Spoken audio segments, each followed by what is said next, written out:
कभी मोहब्बत क्या है? मोहब्बत करते टाइम जब सामने वाले बंदे को जब छोड़ना होता है ना, तो परिस्थिति ऐसा पैदा कर दो और मोहब्बत करने वाला कह दे कि भाई मैं पीछे हट जाती हूँ, ये मैं चुप क्यों हुई हूँ। तो छाती ठोक के चैनल पर कह रहा हूँ, मैंने मोहब्बत की, मोहब्बत के लिए जेल गया, मार खाई, झगड़ा हुआ, फसाद हुआ, सब कुछ हुआ, लव मैरिज की, छाती ठोक के लेके आया, परिस्थितियाँ बदलने नहीं दी। हम तो चाहते हैं कि ऐसा मोहब्बत करने वाले हमें भी मिल जाए, ऐसा मोहब्बत करने वाले कि हमें भी मिल जाए, कि जेल चला जाए, सब कुछ कर जाए। मोहब्बत जब होता है ना, तो सामने वाला ये बोलता है तुम्हारे लिए मैं सिगरेट छोड़ दूंगा, तुम्हारे लिए मैं दारू छोड़ दूंगा, तुम्हारे लिए मैं तारा तोड़ के लेके आ जाऊंगा। लेकिन उसके बाद क्या होता है, जब आ जाते हैं बंदी हाथ में, उसके बाद तो बंदा अपनी मर्जी कर लेते हैं। ठीक है, ये होता है आज की डेट में मोहब्बत में। ये नहीं कह रहा सब गलत है, बट मैं बात ये एग्जाम्पल ये दे रही हूँ, आपको तो सैल्यूट है सर, आपने मोहब्बत करके शादी कर ली। में सरकार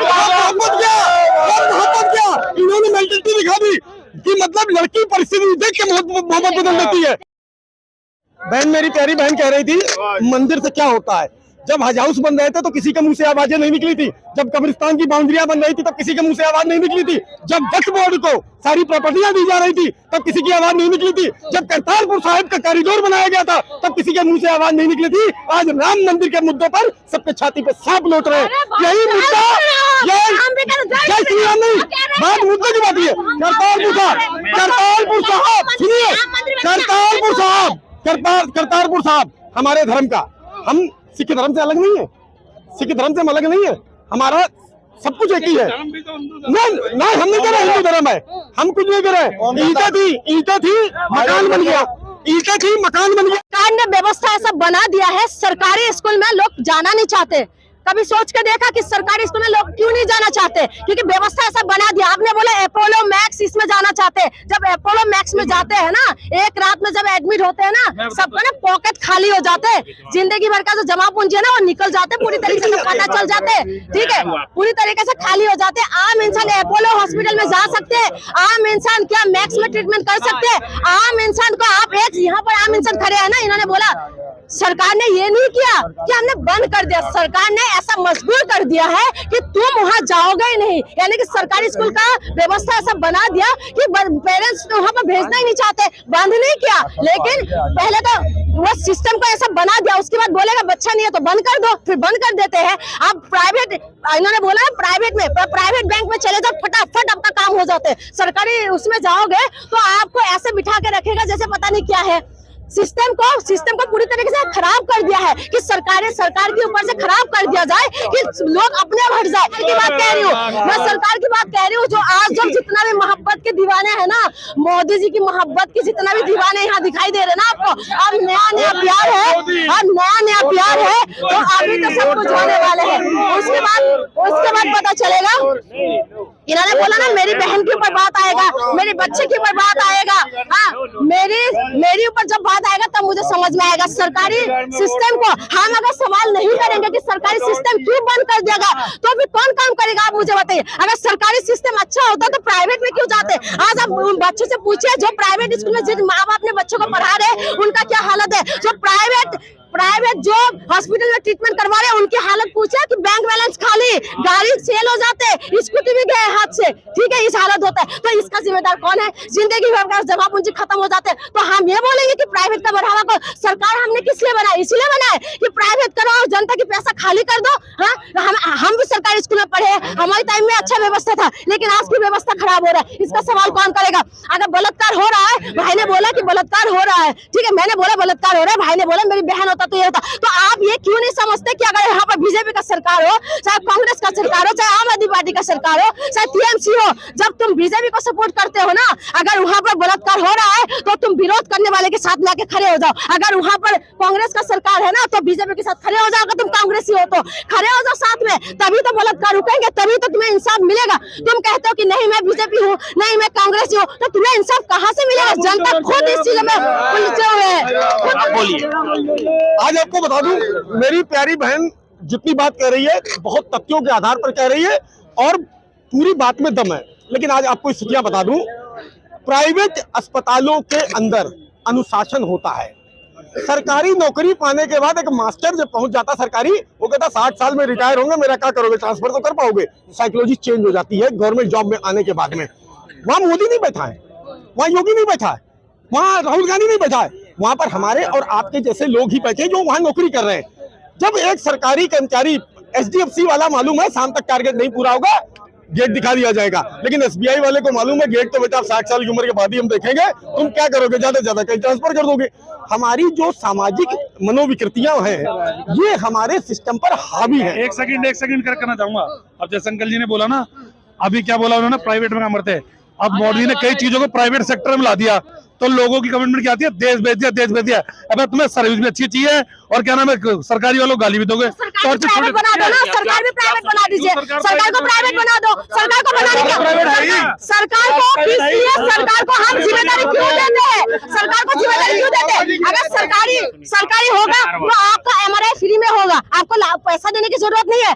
आपको जो सरकारी होगा ना, तो आपको अगर कैंसर से पीड़ित है ना, तो आपका ट्रीटमेंट फ्री में होगा, ठीक है। आपका अगर सरकारी होगा ना, तो आपका सरकारी सब कुछ फ्री में होगा, पढ़ाई आपका फ्री में मिलेगा, ठीक है। JNU में मैं 2 दिन पहले में JNU में मैं गई थी, JNU में सरकारी होकर तो बच्चे अच्छे बच्चे वहाँ पर पढ़ाई कर रहे हैं, और वहाँ पर पढ़ाई होकर बच्चे मुझे बता रहे हैं कि मैडम मैंने बोला कितना खर्चा होता है, क्योंकि JNU में मैं इतना जाती नहीं हूँ। जब मैंने पूछा तो उन्होंने बोला बस मैम हमें मैथ्स का खर्चा देना होता है, बाकी सब कुछ फ्री है। आप मुझे बताइए वहाँ से कितना बच्चे पढ़े लिखे। सरकारी सुविधा देने का मतलब है गरीब जो बच्चे है ना, और पढ़ लिख के अमीर अच्छा बन सके, गरीब जो बच्चे है ना उनका विकास हो सके, उनका विकास होगा तो देश की तरक्की होगा। अगर गरीब बच्चों के विकास नहीं करा ना, गरीब बच्चों का विकास नहीं होगा ना, तो इसीलिए सरकार चाहते है प्राइवेट कर दो। प्राइवेट करने से ऐसा पॉकेट खाली होगा ना। अभी मैं एक जान पहचान का मेरा वो प्राइवेट स्कूल में पढ़ाया, कोरोना की टाइमिंग में फीस नहीं भर पाए, बच्चे को निकाल लिया। आज बच्चा दूसरे स्कूल में पढ़ रहे हैं, उनका जो प्राइमरी एक नंबर होता है कुछ, उनको चाहिए वो नंबर। अब वो स्कूल वाले कह रहे हैं नंबर लेके आओ, तो उन्होंने फिर उस स्कूल में गए जिस स्कूल में पहले पढ़ाई थे। कोरोना की वजह से नौकरी जाने की वजह से उस बच्चे को स्कूल से निकालना पड़ा, फीस नहीं भर पाए। अभी 90,000 के आसपास उनका फीस है, नहीं दे पा रहे। अब वो कह रहे कि हम नंबर नहीं देंगे। अब बताओ बच्चा क्या करेगा वो बच्चा? ऐसा कंडीशन आपको पैदा कर देगा ना, ऐसा कंडीशन कि सब पर घिस जाएगा आपकी। मैं ये बता रही हूँ, ये जो भैया कह रहे हैं ना कि सरकार अच्छा करे, सरकार अच्छा तब करते हैं ना। मैं बता रही सिलेंडर दे रहे बहुत अच्छा करे, लेकिन सिलेंडर का रेट कम कर दो ना, रेट कम को तो मैं मानूंगी सरकार अच्छा काम करे। जन सुविधा कहाँ जन सुविधा दे रहे हैं आप मुझे बताइए। चाहिए 2024 की। अब यार सुनो, अब मुद्दों पे आओ, 3 लाख की जमीन 30 लाख में बिक जाए, वेरी गुड। तनख्वाह 20,000 वाली 50,000 हो जाए, वेरी गुड। सुनिए, आपको अपना विकास सब कुछ चाहिए, आपको अपना विकास सब कुछ चाहिए, लेकिन महंगा कुछ नहीं चाहिए। महंगाई कहाँ से बढ़ती है? महंगाई बढ़ती है अन्न से। महंगाई पैमाना है अच्छी चीज का। सुनिए महंगाई पैमाना है बाबूजी,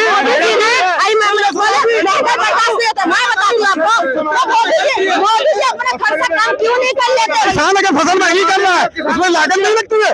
तुम्हारी दुकान के किराया 10,000 है, सारे खर्चे जोड़ के तुम सब उसी से मार्जिन निकालते हो, और किसान अगर डीजल लगा के माल बेच रहा है तो महंगा नहीं बेचेगा क्या?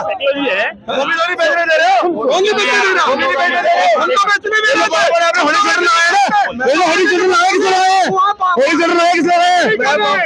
होली चल रहा है किसने बोला?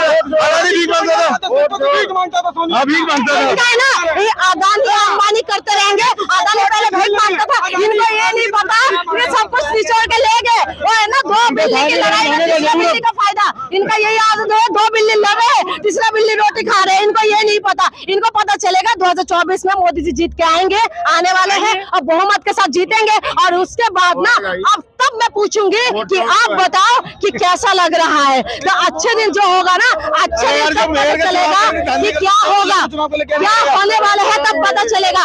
शिक्षा व्यवस्था बिल्कुल खत्म हो चुके हैं। ये कह रहे हैं कि महंगाई कम कहाँ से करेगा। अरे तुम अपने में खर्चा कम कर लो ना, अपने खर्चा कम कर लो। तुम अपने खर्चा, लाल बहादुर शास्त्री थे ना, लाल बहादुर शास्त्री धोती फटे हुए धोती पहनते थे। जब उनकी दीदी बोलते थे ना कि आप धोती क्यों, आप तो प्रधानमंत्री बनते, आप धोती ले लो, कह रहे नहीं मेरे देश के हजारों किसान जो है ना वो फटे हुए धोती पहनते हैं, ठीक है, तो मैं क्यों नया धोती पहनूं। लेकिन आज मोदी जी कितना छूट बार कपड़े चेंज करना, महंगे कपड़े पहनना। आप बताइए हमारी गरीब जनता का क्या हालत है, कभी जाके देखो। वो कह रहे गरीबी नहीं है देश के अंदर, कितना गरीबी है। 80 करोड़ लोगों को तुम राशन दे रहे हो, तुम कह रहे गरीबी नहीं है। देखिए, बैठने से पहले ही सन 2014 में बैठने से पहले ही बोल दिया था कि किसानों की आय दुगनी की जाएगी। तो दुगनी तो तभी की जाएगी जब चीज पर थोड़ा सा मूल्य बढ़ाया जाएगा। और पहले तो महंगाई कांग्रेस वाले बढ़ाते थे, और लेकिन पब्लिक का कोई विकास नहीं होता था। अब की बार पब्लिक का तो विकास हुआ है, इसलिए अब की बार क्या हुआ क्या हुआ है? विकास में क्या नहीं विकास हुआ? अभी हाल फिलहाल में रामलीला की पूजा हुई, ज्ञानवापी में पूजा हुई। ठीक है जी, राम मंदिर का प्राण प्रतिष्ठा रुको राम मंदिर की प्राण मंदिर में प्राण प्रतिष्ठा हुई, पूजा हुई, ज्ञानवापी में पूजा हुई। ठीक है जी, पूजा आदमी की पद्धति है, पूजा विकास की श्रेणी में नहीं आता। भाई साहब जी, अयोध्या पहले गांव था, इस समय बम्बई से भी ज्यादा महंगा हो गया। ये महंगाई जो है ना अयोध्या की जमीन का, ये जैसे .com बबल बस्ट हुआ था ना, वैसे ही बस्ट होगा, ध्यान रखना। और बड़े ये जितने नेताओं ने खरीद रखी जमीनें, ये महंगी महंगी बेच के आखिरी में जिस बेचारे के हाथ में आएगी वो सरी पीटेगा, क्योंकि आने वाले 100 साल महंगाई वो भी नहीं कर पाएगा। वो जब बढ़ेगा विकास होगा ही होगा। क्या बढ़ेगा? टूरिज्म बढ़ेगा तो विकास होगा ही होगा। सुनिए, हमारे देश के अंदर काशी विश्वनाथ है, ठीक है, काशी विश्वनाथ है, मथुरा वृंदावन है, ठीक है, जो आस्था का विषय है। तमाम जो बड़े बड़े तीर्थ स्थान है बहुत बड़े बड़े हैं, यहाँ पर तुम इनकम करो, कह रहे कि टूरिज्म बढ़ेंगे, ठीक है, बढ़ेंगे। उसके सिवा और क्या बताइए? अभी एक लड़के ने अभी सवाल किया था कि वहाँ पर पूरा हर जगह गए, वहाँ पर कहीं पर उसको नौकरी नहीं मिले। आप मुझे बताइए वहाँ पर कितने लोगों को नौकरी मिलेगा? चलो, मैं राम मंदिर का खिलाफत तो नहीं हूँ जो तुम मुझे बोल रहे हो, राम मंदिर बना, हम भी खुश है, बहुत टाइम से रुके हुए थे, वो चीज अच्छा हुआ। और आस्था का विषय, अगर सरकार मंदिर मस्जिद बनाते रहेंगे तो सरकार हॉस्पिटल, शिक्षा हॉस्पिटल और ये सब क्या नाम है, स्कूल कॉलेज कौन बनाएंगे? सरकार का काम है मंदिर मस्जिद बनाना, सरकार का काम। आप वो कह रहे कि जो ट्रस्ट है ना, ट्रस्ट में ऐसे पैसा है और ऐसे बने हैं, कह रहे ठीक है, मंदिर जो बने हैं, तो सरकार का काम है क्या? सरकार ये कह रहे कि क्रेडिट क्यों ले लेते हो भाई? तुम लोग आगे तुम क्रेडिट लेने के लिए आ जाते हो। सरकार का काम है नौकरी देना, सरकार का काम है स्कूल बनाना, सरकार का काम है हॉस्पिटल बनाना, सरकार शिक्षा स्वास्थ्य व्यवस्था अच्छा करना, महिला को सुरक्षित करना, ये सब सरकार का काम है। सरकार तो मंदिरों में मस्जिदों में उलझ रहे हैं और हम भी उलझते जा रहे हैं। आप ये बताइए, आज बच्चों को पिटाई हो रहा है, आज बच्चे माँ बाप पढ़ा नहीं पाते। सरकारी स्कूल में जो यहाँ पर बच्चे, यहाँ पर जितना भी लोग हैं, प्राइवेट स्कूल में जो बच्चे पढ़ाते हैं, आप उनसे पूछिए कि ये फीस भरे या घर का किराया दे, इसमें इनका दिमाग चलता होगा पूरा टाइम, ठीक है, ये हालत है। और तुम मंदिर मस्जिद में आज देखो, ज्ञानवापी मंदिर मस्जिद के पीछे पड़ गए, फिर उसके बाद और एक कौन सी मंदिर मस्जिद जो है वो सरकार अगर आपको उलझाना चाहते, आप क्यों उलझते हो? वो सरकार का विषय नहीं है, ये आपस में आस्था का विषय है। हम भी मानते हैं, हम भी इस देश के नागरिक हैं, हम भी कहते हैं जय श्री राम, हम भी खुश है, लेकिन सरकार का क्या काम है उसको देखो। वो कहते हैं ना कि मोहब्बत करते टाइम ना हम लोग किसी नशेड़ी से प्यार हो जाए, किसी माँ बाप कहते हैं कि बेटा मत कर, अच्छे नहीं है, या कोई गंदी आदत होता है उनको बोलते बेटा मत कर, अच्छी बात नहीं है, उनका वो आदत ठीक हो जाए तो तुम्हें देने के लिए तैयार है, लेकिन तब बच्चे नहीं सुनते और उसकी वजह से क्या होता है आगे जाके सबको पता है। तो वही चीज हो रहा है। अगर आज हम चिल्ला के बोल रहे हैं ना, अरे शिक्षा की बात करो, अरे हॉस्पिटल की बात करो, अरे स्वास्थ्य व्यवस्था की बात करो, महिला सुरक्षा की बात करो, तो ये लोग हमें मेंटल समझते हैं, ये सोचते कि एंटी बीजेपी हो और एंटी मोदी हो। ना तो मैं एंटी बीजेपी, ना तो मैं एंटी मोदी हूँ। मैं ये कह रही हूँ, मेरे देश की जनता का अगर ये हाल है तो आप देखिए 2024 के बाद क्या कुछ होने वाले हैं। ये कह रहे हैं ना प्राइवेट कर देना अच्छा है, प्राइवेट कर दे, प्राइवेट में क्या हालत होता है यहाँ पर पूछे जो सिक्योरिटी गार्ड का नौकरी करते हैं, सरकारी क्या जवाब देंगे बताइए?